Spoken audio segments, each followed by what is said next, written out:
Bueno, buenos días a todos. En esta ocasión vamos a iniciar nuestra tutoría número 6 para la asignatura de Introducción a la Pedagogía para la Enseñanza de la Matemática. Hemos dejado pendiente la unidad número 5, que tiene que ver con los fundamentos de la pedagogía. En esta ocasión continuaremos con las corrientes pedagógicas contemporáneas y los grandes pedagogos y educadores. Para el caso de ustedes como estudiantes, según la ruta de aprendizaje, deberán elaborar un control de lectura que consiste en un cuadro comparativo sobre las corrientes pedagógicas contemporáneas y poder así sacar sus diferencias, similitudes, qué tiene que ver cada una de ellas con el estudiante, con el docente, el papel y el enfoque que tiene cada una de ellas. Esto significa pues que se debe comprender a plenitud cada una de estas corrientes contemporáneas y pues vamos a hacer un pequeño análisis en esta ocasión del contenido que se nos ha asignado.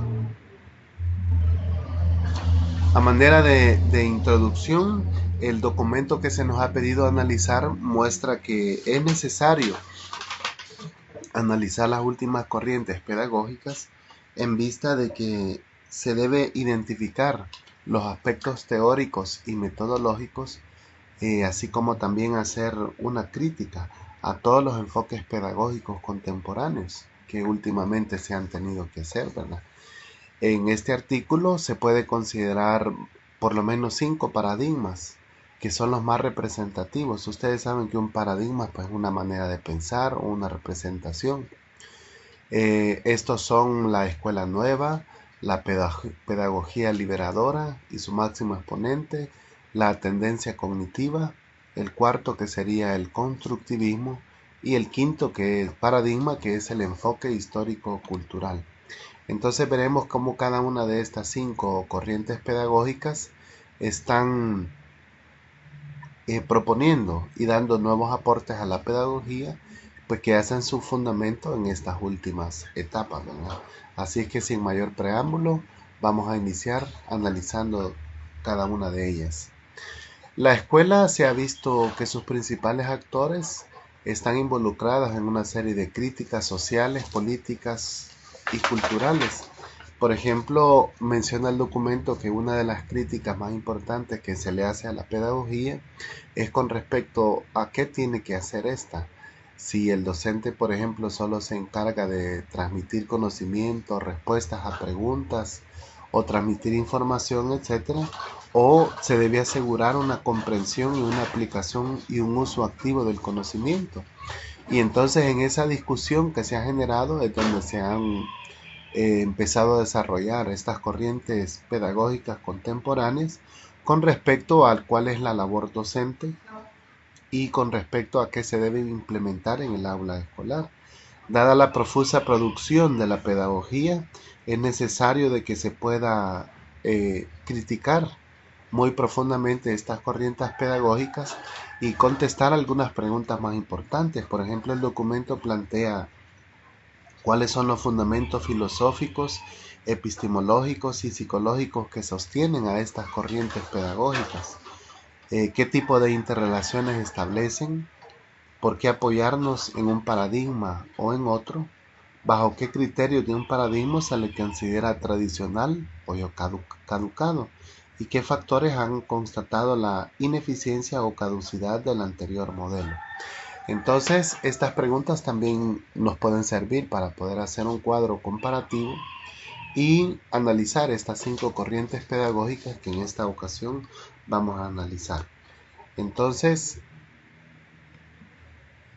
¿qué es una corriente pedagógica? Bueno, al final de la página 2 dice de que las corrientes pedagógicas contemporáneas se refieren a movimientos y a teorías que caracterizan por tener una misma línea de pensamiento e investigación definida sobre la cual se hacen aportes casi permanentes, que les dan coherencia, solidez, presencia en el tiempo a los discursos que la constituyen. Es decir, por ejemplo, si veamos una de las más comunes, por ejemplo, el constructivismo. ¿Por qué esa es una corriente pedagógica moderna? Bueno, porque hay muchos autores que han empezado a hacer investigaciones y a hacer críticas sobre esta corriente pedagógica y le están haciendo aportes. Todos siguen una misma línea de pensamiento. Entonces esto ha constituido que se pueda convertir en una corriente pedagógica contemporánea. Estas corrientes dice que describen, explican y conducen y permiten la comprensión de todo el hacer pedagógico y lo que tiene que involucrar esto con los actores que tienen que estar en la educación. Entonces, aquí se viene ya a empezar a analizar, ¿verdad?, cómo es que ocurre en la escuela, si hay fallas de la escuela y qué es lo que tiene que ver, ¿verdad? En la presentación se nos invita a pensar en las fallas de la escuela, ¿verdad?, el autoritarismo y el centralismo. Entonces, esto tiene que ver con la primer corriente pedagógica, que es la escuela nueva, ¿verdad? Lo que pasa es de que si hablamos de estas fallas de la escuela, el autoritarismo y el centralismo, la función principal dice que es transmitir conocimientos, preguntas y respuestas correctas, más que asegurar la comprensión y la aplicación del uso activo del conocimiento. Como comentábamos, va a ser siempre un tema de discusión para la pedagogía. También es cierto que ha crecido un modo desmedido, una tendencia de los educadores a sobrevalorar el fenómeno del aprendizaje. Y esto es muy cierto porque podemos observar que ahora, pues, digamos, todo el mundo se va a iniciar sus clases y se olvida de la complejidad y de las críticas que necesita el sistema educativo. Por eso dice que esta serie de problemáticas es necesario que hayan actualizaciones para los recursos docentes, así como también en su metodología didáctica a implementar en las aulas escolares. Y el concepto de aprendizaje se genera desde la raíz del ideal educativo, es decir, deberían de estar muy bien planteadas estos objetivos que se tienen en el sistema educativo para poder tener una línea de pensamiento a seguir. No puede haber educación sin aprendizaje. El aprendizaje es la condición necesaria, pero tal vez no sea suficiente de todo el proceso educativo. Entonces esto hace pensar a los educadores en que no basta solo con aprender, sino que la educación tiene otros ideales. Entonces, ¿por qué delimitar las corrientes pedagógicas contemporáneas? Porque dice que este hecho va a permitir construir un dominio autónomo para la pedagogía que la dote de un conjunto coherente de planteamientos donde se explique de forma sistemática los procesos de aprendizaje y de enseñanza. En el caso de nosotros los que estamos interesados en ser educadores, esto nos va a servir porque vamos a tener de que hay diferentes líneas de pensamiento de las cuales se pueden tomar enfoques e ideas para poder formular en la clase. Imagínense cuando ustedes, por ejemplo, sean docentes, van a tener que tener una corriente, un rumbo a seguir sobre cómo enseñar. Entonces, por eso es muy importante que le prestemos atención a las corrientes pedagógicas y veamos cuál es el aporte que cada uno de ellas está haciendo para que podamos tener esa línea de armamentos sobre cómo enseñar la asignatura que nosotros hemos escogido. Estos constituyen, como dice aquí, como límites, pensamientos educativos y pedagógicos que pues contemporáneos se le llama porque se hicieron en los últimos tiempos. Entonces nos hacemos unas interrogantes, como ya dijimos, cuáles son los fundamentos filosóficos y epistemológicos y psicológicos que la sostienen, qué tipo de interrelaciones establecen estas corrientes, qué criterios forman un paradigma que se considera tradicional o que ya caducó, y qué factores han constatado la ineficiencia o la caducidad del modelo anterior. Estas preguntas queremos contestar en cada uno de los corrientes pedagógicas. Como mencionamos, son líneas de pensamiento, son aportes que se hacen a la pedagogía y que se van construyendo con el paso del tiempo. Estas responden a exigencias del contexto y pasan a ser referentes que modifican los contextos sociales y pedagógicos de la escuela y la línea de discurso o de práctica en que se definen diversas pedagogías. Por eso, una aportación que nos hace el autor Flores dice de la siguiente manera, que es el proceso de humanización que va caracterizado el desarrollo individual Según las propias posibilidades, la formación es la misión de la educación y de la enseñanza, facilitar la realización personal, cualificar lo que cada uno tiene de humano y personal y potenciar cómo ser racional, autónomo y solidario. Este autor nos presenta elementos que tienen que estar en el proceso educativo, tanto de enseñanza como de aprendizaje, y nos muestra pues de que son elementos que deben caracterizar a las corrientes contemporáneas. Estas responden, dice, a un reclamo social de una formación que les permita a los sujetos resolver problemas de diferente índole y de forma autónoma. Veremos a lo largo de estas 5 corrientes pedagógicas que hay muchos aportes y muchas críticas sociales que se le han hecho a los sistemas educativos y que nos muestran de que siempre la sociedad también está muy involucrada en el proceso de enseñanza y aprendizaje.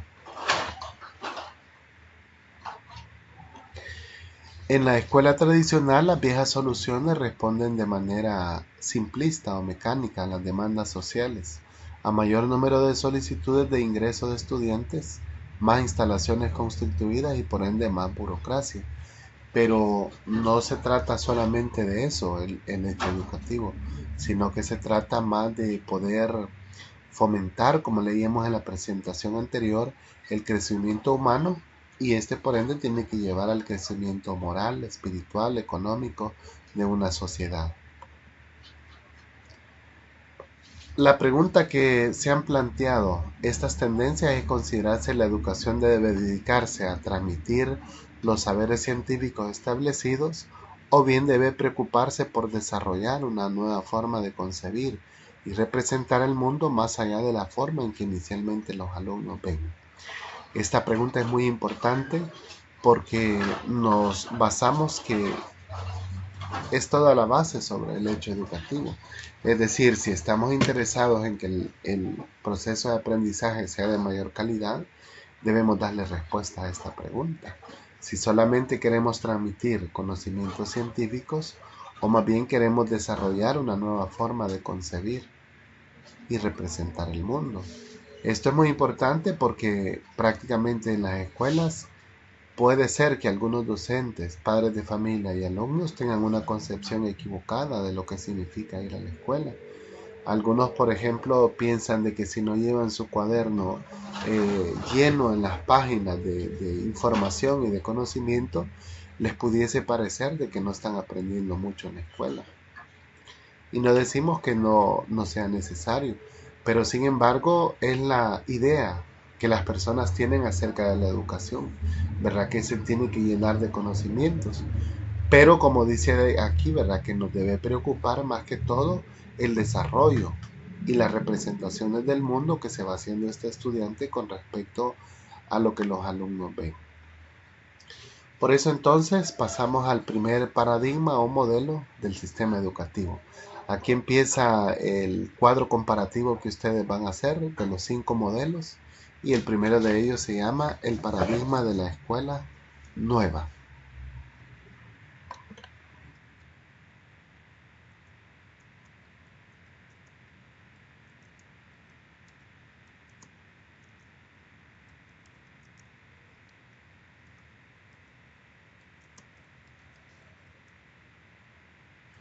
Bueno, le pregunto en el chat que si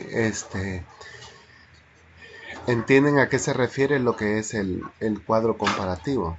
Entonces, como van a hacer con respecto a estas 5 corrientes pedagógicas contemporáneas, conviene que lo puedan pensar, ¿verdad? En qué, por ejemplo, qué papel le asigna cada uno de los paradigmas al docente, qué se espera del alumno, ¿verdad? ¿Qué es el producto final?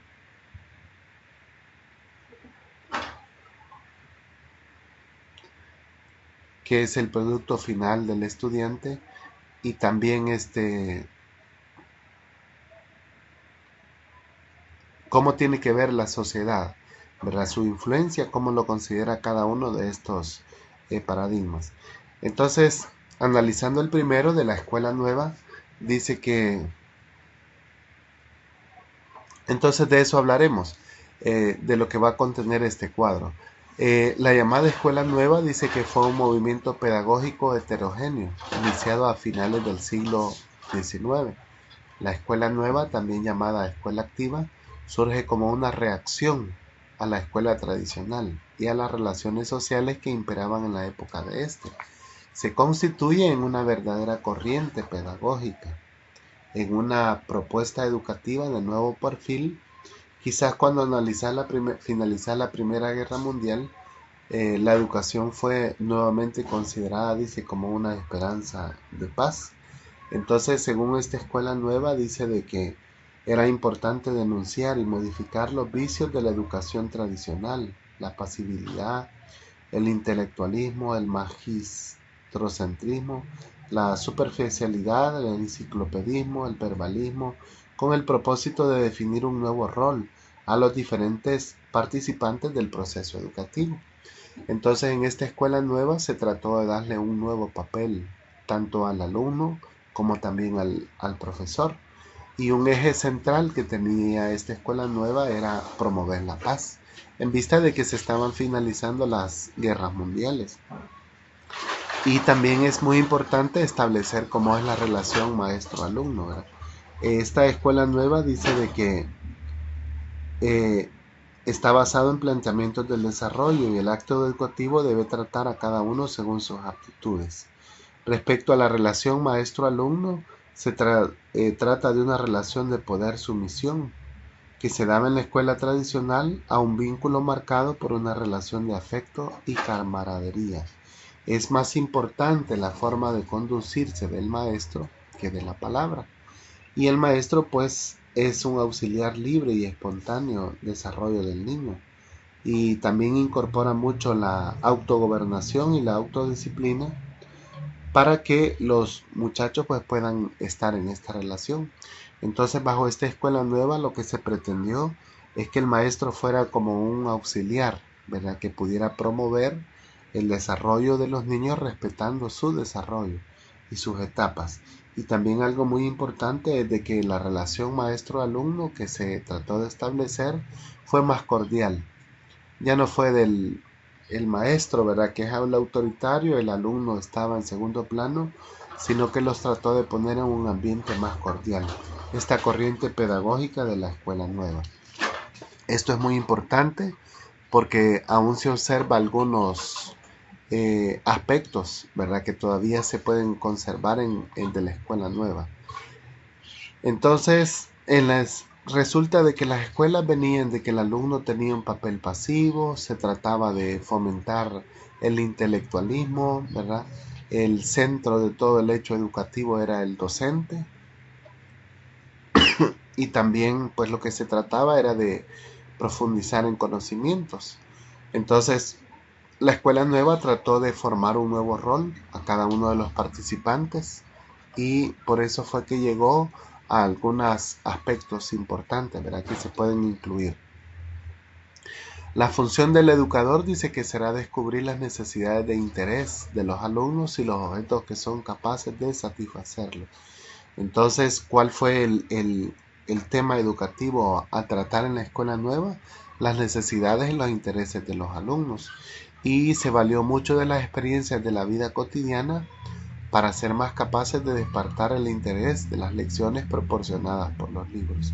Muchos autores trataron de promover esta nueva forma de ver la pedagogía llamada escuela nueva. Entre los más representantes de esta nueva corriente pedagógica se encontró a Rousseau, Pestalozzi, Tolstoy, Dewey, Montessori, Ferrieri, Cousinet, Freinet, Piaget, Claparède y de Crowley.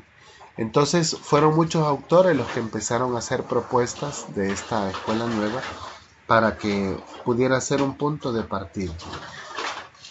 ¿Qué tenemos que rescatar de esta escuela nueva? El papel del docente, ¿verdad? Ya no fue un autoritarismo, sino fue más que todo un auxiliar para poder fomentar los contenidos que obedecen a los intereses. El alumno pasó a tener un papel más activo para aprender de sus intereses y de sus aptitudes, y la escuela pues pasó a tener un punto de vista más social de la educación, ¿verdad? Dijimos de que el eje central giraba alrededor de la paz, de fomentar la paz en las culturas. Así podemos ver de que esta escuela nueva empezó un gran cambio, pero simultáneamente en otras partes del mundo se dieron otras corrientes pedagógicas y esta se llamó el paradigma de la pedagogía liberadora. Entonces, con respecto a esta propuesta de pedagogía liberadora, parte de una mirada dialéctica de la cultura, según la cual esta no solo contiene una forma de dominación, sino además las bases para que los oprimidos puedan interpretar la realidad y transformarla según sus propios intereses. Según el documento dice que lo que parte es de que, por ejemplo, ¿qué es lo que estaba pasando en la cultura? Estaba pasando en la cultura que en la escuela dice, por ejemplo, estaban enseñando que un estudiante debía leer la frase Mario ha sembrado frijol en el campo y la tenía que poder leer. Pero la pedagogía liberadora dice de que Mario debe aprender en su contexto social, descubrir quién es el que ha trabajado para producir la siembra y quién se ha beneficiado de este trabajo. Este sistema que propuso el pedagogo Pablo Freire, un brasileño, dice que le costó el exilio en 1964, tras haber pasado 75 días en prisión por acusado de ser un revolucionario e ignorante. Y su publicación más conocida, que se conoció como La pedagogía del oprimido, está dedicada a la educación que recibían los que trabajaban en las tierras, con los pobres que sufrían y luchaban. De ahí el nombre que se estableció de pedagogía liberadora. Entonces los fundamentos de su propuesta pedagógica se basan en que el proceso educativo debe estar centrado en el entorno de los alumnos. Y el pedagogo brasileño Pablo Freire supone que los educandos tienen que entender su propia realidad como parte de su actividad de aprendizaje. Entonces decía él, no se puede enseñar lo mismo eh, a los que viven en los campos, que trabajan en cultivos, que a los que están en las grandes ciudades. Como ustedes saben, para esta época Brasil se distinguió porque tenía muy separadas las clases sociales entre los trabajadores y los terratenientes.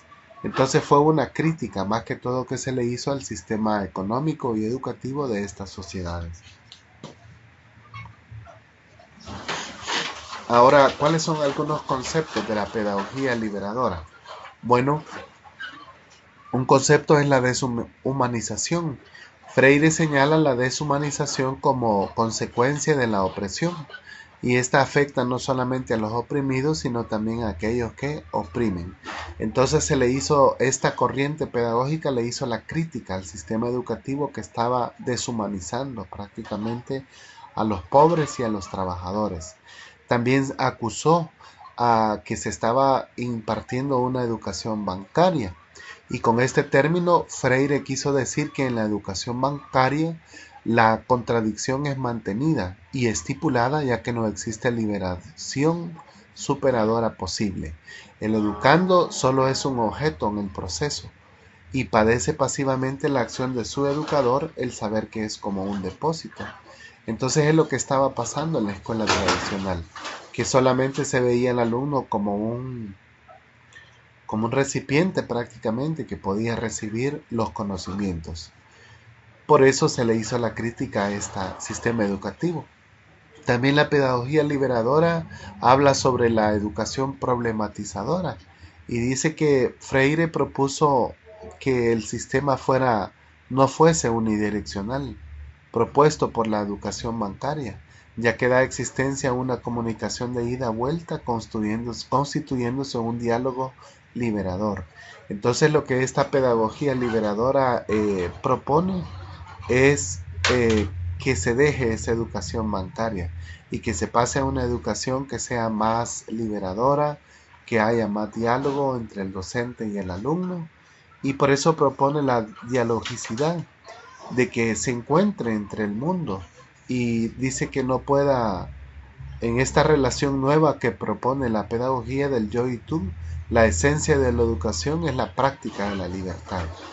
Entonces por eso decíamos al inicio de que esta pedagogía liberadora partió de una mirada dialéctica que se le hizo a la sociedad, porque Pablo Freire tomó muchos elementos de muchos psicólogos y filósofos de su época para poder hacer una crítica al sistema educativo. Freire tuvo que recurrir a nociones básicas y hasta entonces escasamente utilizadas en el lenguaje de la pedagogía. Por ejemplo, ustedes pueden notar que habló de deshumanización, de concientización, de ideología, de emancipación, de oprimido, de opresor, de dialogicidad, antidialogicidad, concepción bancaria de la educación, educación problematizadora, radicación, sociedad cerrada y otras palabras, ¿verdad? De todos los términos mencionados, dice de que el mundo han basado sus aportes en los de Freire y en su obra La pedagogía del oprimido orientó y clasificó la pedagogía como liberadora, ¿verdad? Y mencionó estos conceptos que son los que hemos mostrado en esta ocasión. Respecto al discurso pedagógico de la corriente liberadora, este se constituye como un método de cultura popular, cuya finalidad inmediata es la alfabetización y en su dimensión más amplia como la educación entendida como práctica de la libertad. Entonces, ¿cuál es el papel del docente bajo esta pedagogía liberadora? Es fomentar la humanización y el diálogo por parte de los estudiantes. Y el alumno tiene un papel activo porque tiene que aprender su liberación, su emancipación, su humanización y todo esto basado en el entorno de su sociedad. Buscar el proceso educativo en una práctica del quehacer del educando. Podemos, al tener estas breves nociones de la pedagogía liberadora, podemos darnos cuenta que Pablo Freire tenía un ideal muy amplio de lo que debe lograr la educación para con los estudiantes en el futuro. Respecto a este discurso y de la corriente liberadora, este se constituye un método como una cultura popular, cuya inmediata finalidad es la alfabetización, como ya dijimos, pues, y promueve la toma de conciencia de las fuerzas socioculturales de su época y como intento explícito por indagar desde el campo pedagógico sobre las causas que frenaban la transformación de su sociedad. Unas palabras muy famosas de Freire se mencionan en la página 9 del documento que dicen, Freire dijo: no pienso auténticamente si los otros tampoco piensan. Simplemente no puedo pensar por los otros ni por los otros, ni sin los otros. La investigación del pensar del pueblo no puede ser hecha sin el pueblo, sí con él como sujeto de su pensar. Aunque son palabras muy profundas y quizás no más fáciles de entender, la idea que nos propuso esta corriente pedagógica es que la educación debería transformar a la sociedad. No se podía hablar de educación sin retomar la sociedad y lo que ésta estaba logrando, es lo que quiso decir. Así es de que la educación que Freire vio en su época suena por desgracia todavía muy familiar en nuestros días. La educación se toma como un acto de depositar y de simplemente transmitir conocimientos en los estudiantes, en lugar de comunicarse y de lograr un diálogo, como ya dijimos, para que pacientemente se pueda lograr transformar la sociedad. Fueron los ideales de Pablo Freire. Finalmente dice que esta corriente pedagógica se hace patente y podemos ver que tenemos una deuda, como dice el documento, con Pablo Freire en el sentido de haber concebido y experimentado un sistema de educación, así como una filosofía de la educación que se centró en las posibilidades humanas de creatividad y libertad en medio de estructuras sociopolíticas. En nuestro caso podemos observar de que igualmente podríamos hacerle una crítica al sistema educativo salvadoreño, donde, como hemos mencionado erróneamente, tanto alumnos, padres de familia y algunos docentes todavía pensamos que en la escuela se brinda una educación porque se transmiten conocimientos. Y este aporte de la escuela de la pedagogía liberadora nos emancipa de estas ideas un poco erróneas todavía en esta época. Pasamos así al tercer enfoque, que tiene que ver con el paradigma del enfoque cognitivo. Este es uno tercero, y como ustedes vamos observando, vamos haciendo el enfoque, ¿verdad? Cómo cada paradigma considera el rol del maestro, el rol del alumno, la participación de la sociedad y cuáles son los fines que tiene cada uno de los paradigmas. Ahora dice de que las tendencias cognitivas en un conjunto han contribuido a un entendimiento multidisciplinario de la gente y de la cognición en general. Su diversidad teórica y metodológica ha sido un punto fundamental para enriquecer los avances, abarcando estudios que van desde una célula nerviosa hasta una red neuronal, desde un individuo hasta los grupos sociales, en donde el lenguaje, la organización social y la cultura juegan roles fundamentales. Entonces, este enfoque cognitivo trató de presentar una variante nueva con respecto al proceso de enseñanza-aprendizaje. Para esto, entonces, este enfoque nos invita a poder pensar en algunas preguntas que nos hacen analizar y criticar el sistema educativo. Por ejemplo, dice: ¿cuál es la naturaleza de la inteligencia? ¿Qué mecanismos biológicos y computacionales apoyan esta actividad? ¿Cuál es el rol del medio ambiente cultural, físico y social en el proceso de adquisición de conocimiento? ¿Y cuál es el papel del aprendizaje, la adaptación y el desarrollo en el desarrollo del comportamiento cognitivo?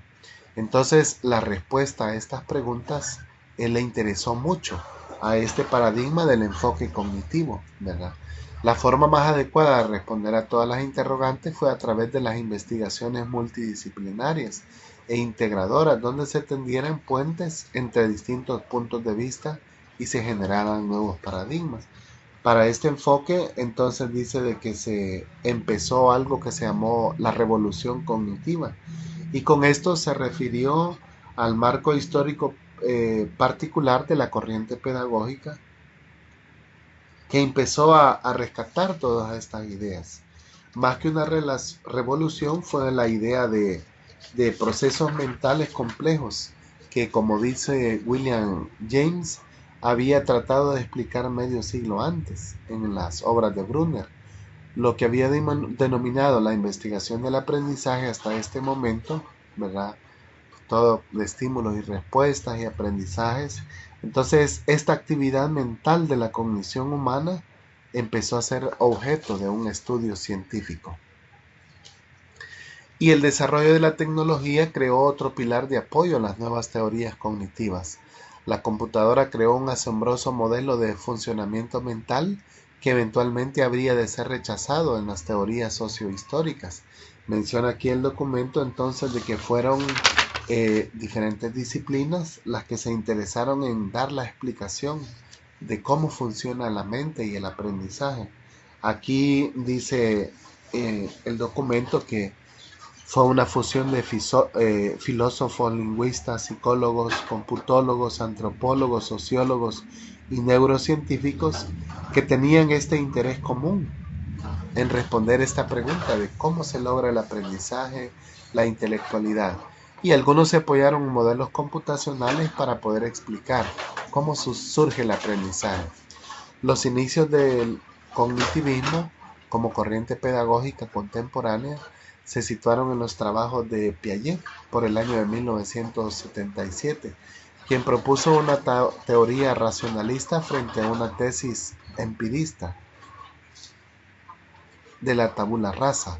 En otras palabras, el conocimiento era una interpretación activa con los datos de la experiencia por medio de una estructura o un esquema previo.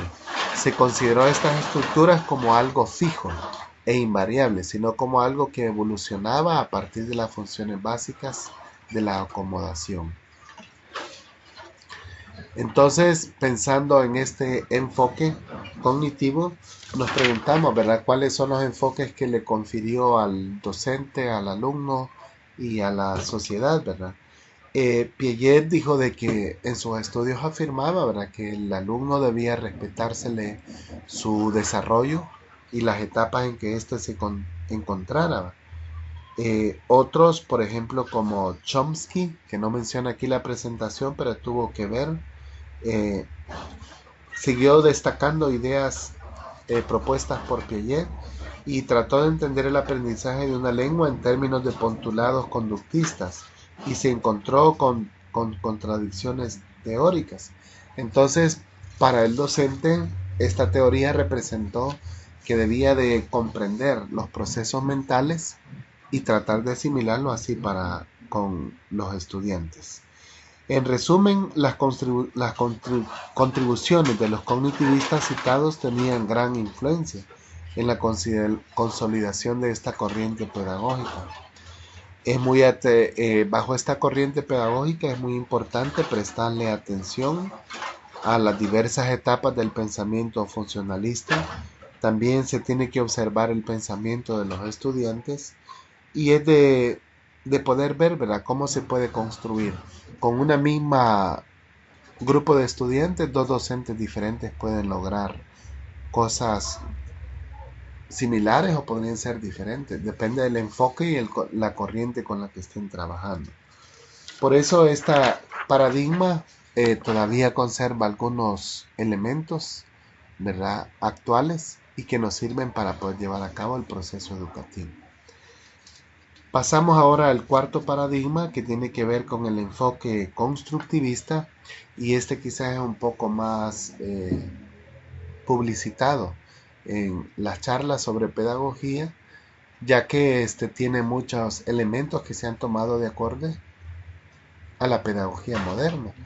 La idea subyacente, dice de manera muy sintética, es que ahora el estudiante no es visto como un ente pasivo bajo este enfoque constructivista, sino como un ente activo y responde a su propio aprendizaje, el cual debe construir por sí mismo. Eso fue lo nuevo que presentó este enfoque y los autores que empezaron a seguir esta línea de pensamiento y a hacer sus aportes en este discurso. De acuerdo a las ideas constructivistas en educación, todo aprendizaje debe empezar en ideas a priori. Esto significa de que bajo este enfoque constructivista, lo primero que hace el docente es preguntarse, ¿verdad?, cuáles son los conocimientos previos que tiene el estudiante. Y de esos conocimientos previos, estén buenos o sean malos, entonces se empieza la enseñanza y se empieza a construir. A esta línea de pensamiento fue lo que se denominó como enfoque constructivista. Y el enfoque constructivista asume que nadie viene de nada, es decir, el conocimiento previo da nacimiento a un conocimiento nuevo.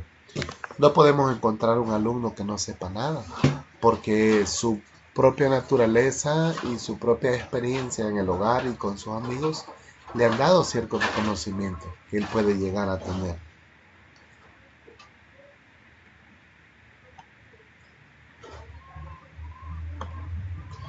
El documento menciona que de acuerdo con estas ideas constructivistas, todo aprendizaje debe empezar de lo que ya sabe el estudiante. Y uno de sus máximos exponentes fue Vygotsky. Recordemos en tutorías anteriores que hablábamos acerca de la zona de desarrollo próximo que habló Vygotsky, ¿verdad?, que es el potencial que tiene un alumno entre lo que él puede hacer y lo que puede lograr en colaboración con compañeros o con el docente. También bajo este enfoque se pretende mostrar al docente o al profesor como un auxiliar, como podríamos decir un tutor que ayuda al estudiante o un orientador que lo ayuda a poder construir sus conocimientos. El corazón de la teoría constructivista yace la idea de que el individuo construye sus conocimientos y en un plano más humilde dice que tenemos que ver que nuestros conocimientos son construidos como si fueran bloques, ¿verdad?, de ideas puras. Esta corriente pedagógica le roba el aura de misterio que rodeaba a todo lo que era antes la enseñanza, ¿verdad?, o los veneros de verdad. La escuela tradicional presentaba a los docentes como los que lograban que los alumnos aprendieran, Pero el enfoque constructivista vino a botar esa idea y reveló que simplemente los conocimientos se construyen. Para el alumno dice que el constructivismo viene a corroborar lo que prácticamente ha conocido siempre, pero que no era algo fácil de revelar o hacer explícito en un ámbito donde la autoridad del maestro era indiscutible. Ahora podemos ver de que esta corriente pedagógica es muy fuerte porque nos lanza ideas que se quieren incorporar en la escuela nueva y que prácticamente rigen lo que se quiere lograr en la escuela moderna. Es un reto abierto para que el maestro y el alumno puedan aceptar esta forma de enseñar. Y claramente esto no es nuevo. Dice que los griegos fueron tan constructivistas como cualquier científico, artista o político en el Renacimiento, porque ellos trataron de ir investigando, formulando y construyendo el conocimiento con sus estudiantes. Lo maravillosamente nuevo es que el elitismo del pensamiento se está perdiendo. Recordemos que los griegos daban su educación específicamente a las clases altas o a los militares, y era específicamente para los hombres. Pero lo nuevo en este caso es que el enfoque constructivista se aplica para la escuela en general, niños o niñas. Pasamos entonces ahora al quinto enfoque, que tiene que ver con el paradigma de la teoría sociohistórica. Y este quinto enfoque lo que nos muestra es que el conocimiento y el aprendizaje no están localizados en los recovecos neurales de la corteza cerebral, sino en los encuentros sociales que incansablemente enriquecen, atemorizan, oprimen y liberan nuestra existencia. De nuevo, este enfoque empieza a considerar la escuela tradicional, ¿verdad? Y que considera que los estudiantes pues tienen ahí algo, ¿verdad? Donde pueden ir recibiendo sus conocimientos. Pero viene este enfoque de la teoría sociohistórica y se cuestiona de dónde es que realmente los alumnos aprenden, ¿verdad? Y dice que empieza a analizar estos encuentros sociales que son los que aportan la vida de los estudiantes y que van generando esos aprendizajes. Vygotsky se propuso demostrar que todo aprendizaje tiene un origen social y fue uno de los máximos exponentes para este enfoque pedagógico. Citando textualmente del documento, dice que en el aprendizaje los procesos interpersonales son transformados en procesos intrapersonales, es decir, internos. Todas las funciones en el desarrollo cultural del niño aparecen dos veces. Primero en el ámbito social y luego en el ámbito individual. Primero entre las personas, interpsicológicamente, y luego dentro del niño, intrapsicológicamente. Esto aplica igualmente al control voluntario de la atención, la memoria lógica y la formación de conceptos. Todas las funciones de alto nivel se originan en las relaciones reales entre los humanos. Entonces parece muy lógico la aportación de Vygotsky, ¿verdad? Que está haciendo, y nos hace pensar en un alumno más social, más involucrado en las relaciones humanas y lo que va aprendiendo, ¿verdad? Que todo lo que el alumno realmente logra descubrir en las relaciones interpersonales lo puede llevar a un ámbito intrapersonal, y entonces ahí tiene su origen el aprendizaje. Este enfoque es muy particular porque nos muestra de que los estudiantes necesitan interactuar para poder llegar a tener ese aprendizaje. Haciendo un resumen, como muestra aquí la idea, la educación nos muestra que tiene muchas bases en la sociedad, y entonces se ha atacado a la teoría sociohistórica de Vygotsky como un conductismo social, en el cual la mente y la autodeterminación del individuo, si bien existen, son insignificativamente frente al monstruo que es la sociedad. Los estímulos que vienen de la sociedad, la respuesta, los hábitos en el individuo, son predecibles con una asombrosa precisión estadística. Esto quiere decir que, por ejemplo, si hacemos un experimento de cómo se enseña, entonces podemos darnos y tener los mismos resultados si tienen contacto con los mismos factores sociales a los que exponemos a un grupo de estudiantes. La ciencia, por ejemplo, de la publicidad es, es una muestra para ello, ¿verdad? El efecto que logra la publicidad es social y nos muestra de que así puede lograrse un aprendizaje. Sin cometer un error fácilmente puede considerarse que ningún pensador ha dado más fundamento teórico a nuestra profesión pedagógica como lo ha hecho Vygotsky. La educación, más que ser un derivado de la psicología educativa, como ha sido hasta ahora, muy pronto dice que puede llegar a ocupar un lugar independiente en las ciencias sociales y quizás se puede llegar a conocer como educología, como aquí dice el documento. El gráfico aquí mostrado relaciona la educación y la actuación, ¿verdad? Entre el ser, el saber hacer y el convivir. Todos estos enfoques, ya sea en un ámbito escolar, laboral, doméstico o en una sociedad más amplia, están culturizando a los estudiantes y les muestran el aprendizaje que ellos entonces ya pueden llegar a tener, ¿verdad? Esto nos muestra de que este enfoque le da un papel muy importante a la sociedad y prácticamente el hecho de la educación se distribuye no solamente en el docente, sino que también se lo relega a las relaciones sociales que pueden existir entre cada uno de ellos. De acuerdo con Vygotsky se puede hacer una distinción importante, dice, entre aprendizaje auténtico y simplemente aprendizaje. El aprendizaje auténtico dice que es solo aquel que promueve un desarrollo cognitivo. Pero el aprendizaje es una incorporación de hechos a la memoria permanente. Por ejemplo, supongamos en este caso, hemos analizado 5 corrientes pedagógicas. Entonces, si nosotros esto lo pudiésemos llevar a la práctica y ver cómo cada uno de los elementos de estas corrientes pedagógicas se aplican ya a la hora de llevar a un hecho educativo, vamos a tener un aprendizaje auténtico, porque vamos a aplicar el constructivismo, la pedagogía liberadora, la escuela nueva, la psicología, y entonces vamos a realmente aprender cada una de estas autores. Pero si simplemente vamos a hacer una tarea y un cuadro comparativo y solamente por entregar la tarea y pensarte que, bueno, solo vale un 5%, ¿verdad? No pierdo mucho si no la hago, entonces será simplemente un aprendizaje. Por eso Vygotsky se considera uno de los mayores que hicieron aportes a la pedagogía, porque las investigaciones y los aportes que él hizo están casi presentes en todas las corrientes pedagógicas. El aprendizaje, dice, de todo individuo está determinado por la escabrosa intersección de la genética, la sociedad y la historia. Y esto es cierto, ¿verdad? Porque podemos notar cómo cada uno de los enfoques va teniendo sus diferentes desarrollos.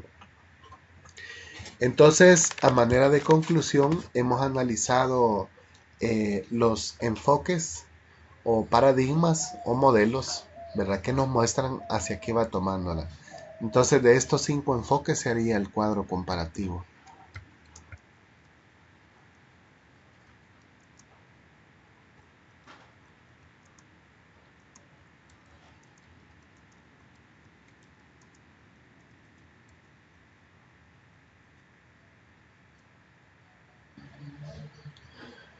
Por ejemplo, podríamos hablar con respecto al paradigma de la escuela nueva, cuáles son los ideales que fomentaron este modelo de pensamiento. Y recordémonos que quería vencer con la escuela tradicional, ¿verdad? Aquella que solo transmitía conocimientos de responder preguntas. El docente estaba en el centro, ¿verdad? De todo este hecho pedagógico, pero la escuela nueva trató de cambiar este enfoque, ¿verdad? Y que el docente pudiera tener una relación más de diálogo, de más comunicación con el alumno, y el alumno pues pudiera aprender en base a sus intereses y en base a su contexto. Entonces, en el paradigma de la escuela nueva podemos destacar el nuevo rol del docente, la relación entre el maestro y el alumno, el alumno quiere aprender, su interés, ¿verdad? y cuáles son los ideales que tenía este paradigma de la escuela nueva. Luego analizamos el paradigma de la pedagogía liberadora, y muy importante de este modelo es qué es lo que quería trascender. Recordémonos que se basó en, la educación que recibía la clase social baja, los trabajadores.